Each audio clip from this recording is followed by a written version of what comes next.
I booked the cheapest week-long scuba liveaboard I could find, and I'm going to show you exactly what it was like and what to expect. After some research online, I found Blackbeard's Cruises, located in Nassau, Bahamas. That meant that this was my first time ever flying out of the country solo, so I didn't really know what to expect, but as you can see from this montage, luckily, my travel went smoothly.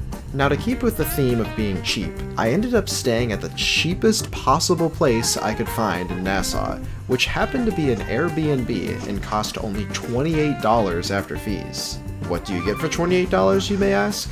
Well, a tent, mattress, bedding, and a cold water shower. I don't really need much more than that, and after a good night's rest, it was only a 1-mile walk to the dock. Gonna head to the boat now. Walking in Nassau was pretty interesting. A lot of the sidewalks are really narrow, and it felt like most of the cars were going twice the speed limit.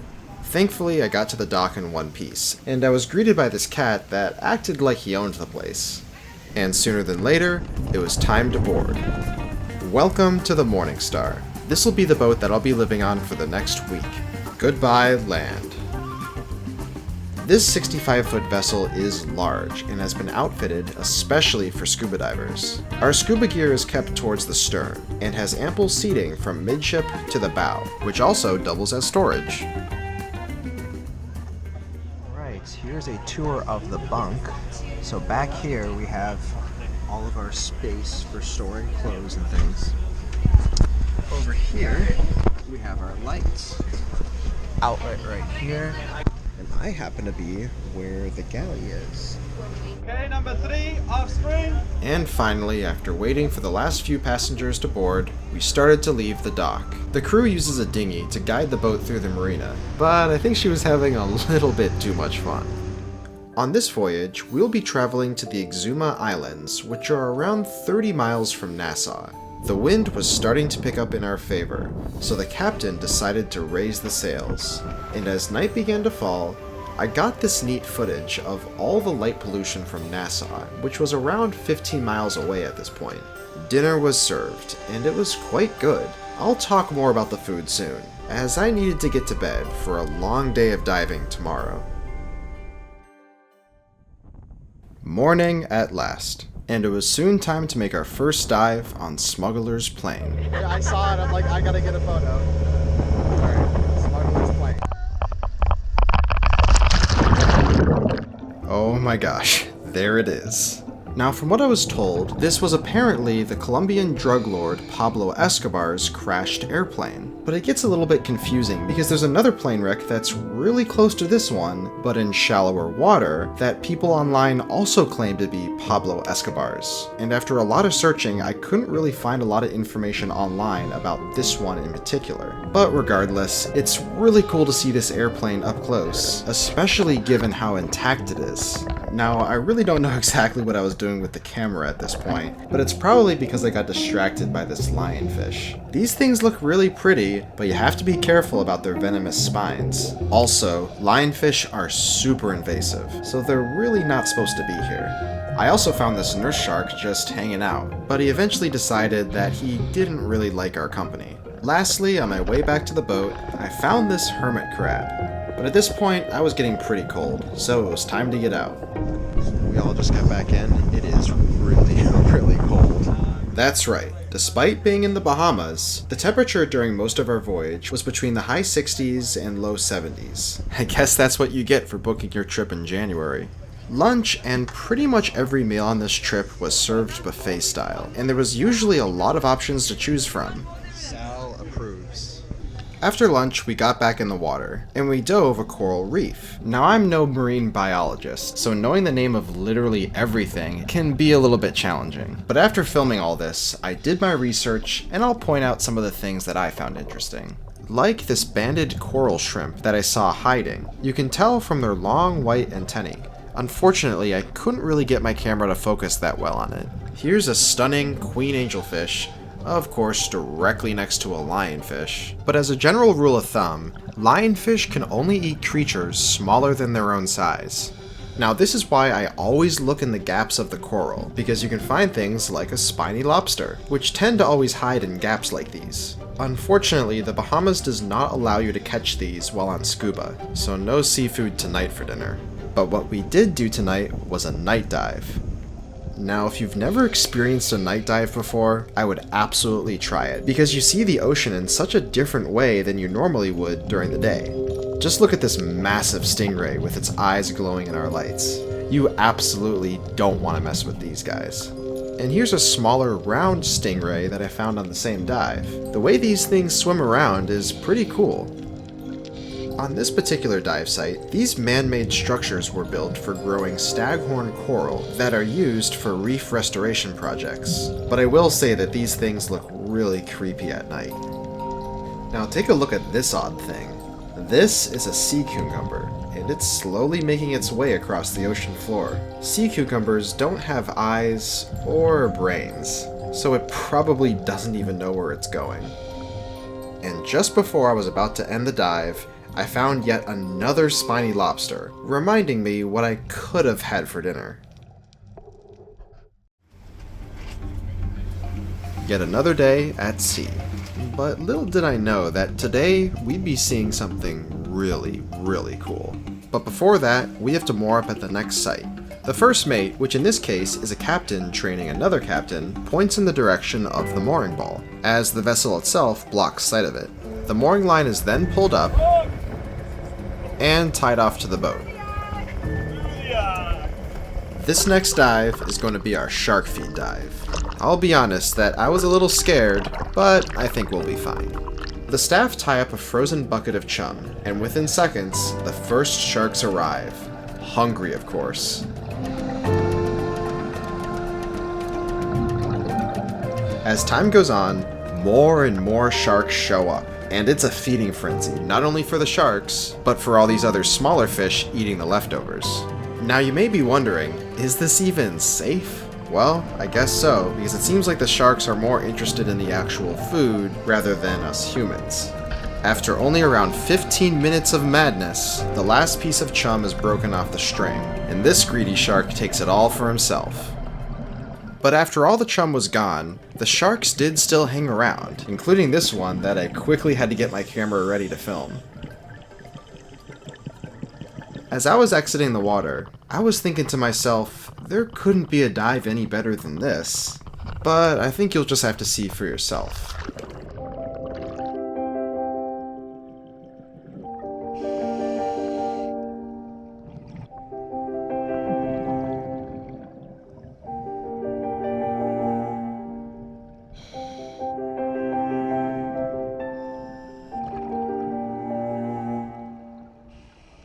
I have never dove underwater canyons like these in my life, but it was one of the most beautiful underwater landscapes I've ever seen. I wish I could have gotten better footage of this, but I was limited with my equipment and probably my videography skills. But take my word for it, seeing this in person was a surreal experience. But unfortunately, we were getting low on air and we had to end the dive.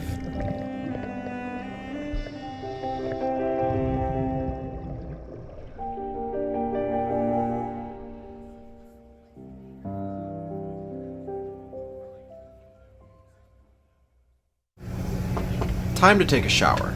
The way of doing that on a boat is different from doing it on land. You have your hot and your cold, but on this boat, you're only allowed to use the fresh water for 30 seconds. Instead, you have this separate valve for salt water, and you can use as much of that as you want. I guess that means I'm also obligated to show you what the marine head looks like. It's just like a toilet on land, but clogs 10 times as much.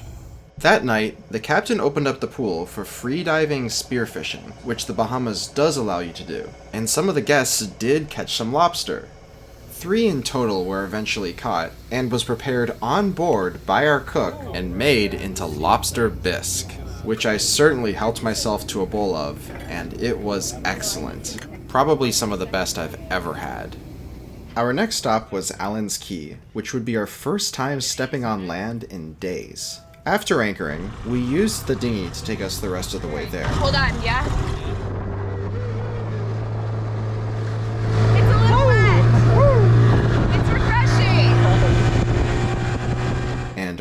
my gosh. There are so many iguanas. All of these little guys were probably waiting for food. Yeah, I think that should be a pretty clear indicator. They're leaving scratches on my camera. Yeah. Their teeth, yeah. Eventually, we were handed out some grapes, which these iguanas love. We got a treat for you. Oh, they know.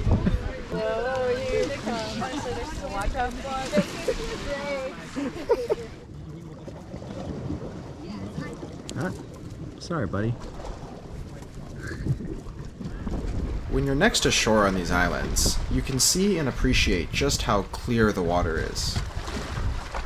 I felt unbelievably lucky to be here. But at some point, we had to say goodbye to the iguanas and head back to the boat. That night, we started to make the voyage back to Nassau, but we still had a little bit more diving to do in the morning. This is the Lost Blue Hole, which is around 100 feet in diameter and over 200 feet deep. Unfortunately, the visibility was not that great, plus the weather was overcast, so it was admittingly pretty difficult to get clear footage of this. But I'll show you what I got anyways. This place felt absolutely massive, and after swimming a while, you sometimes have to sit down and just take it all in.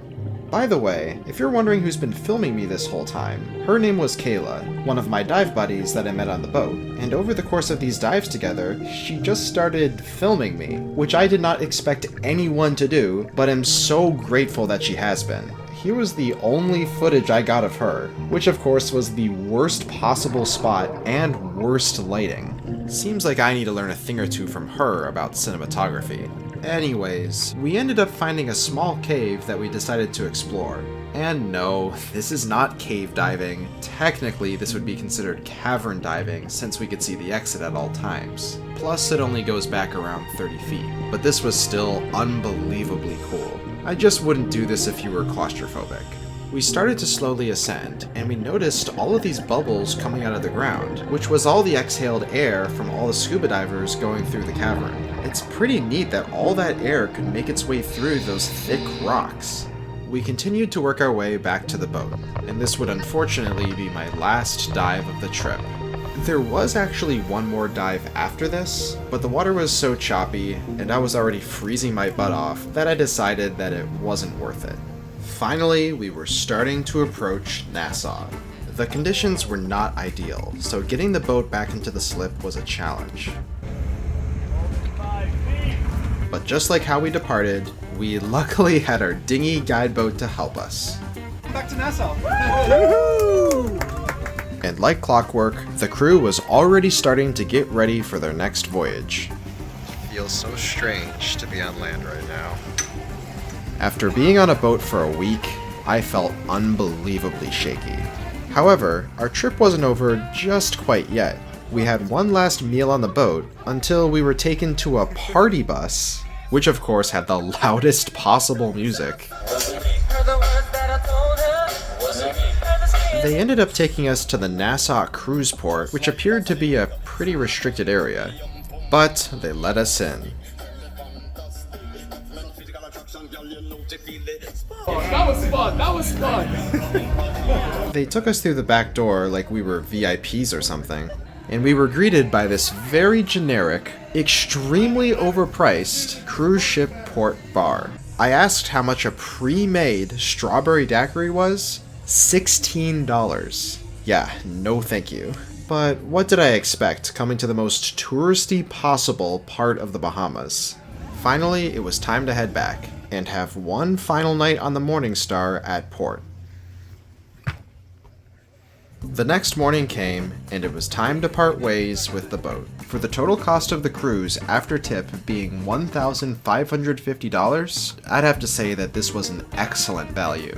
If you're in the market for great diving, but don't necessarily need a luxurious experience, this is it. Wait a sec. What is that stuff on the ground? Snow? Turn this plane around.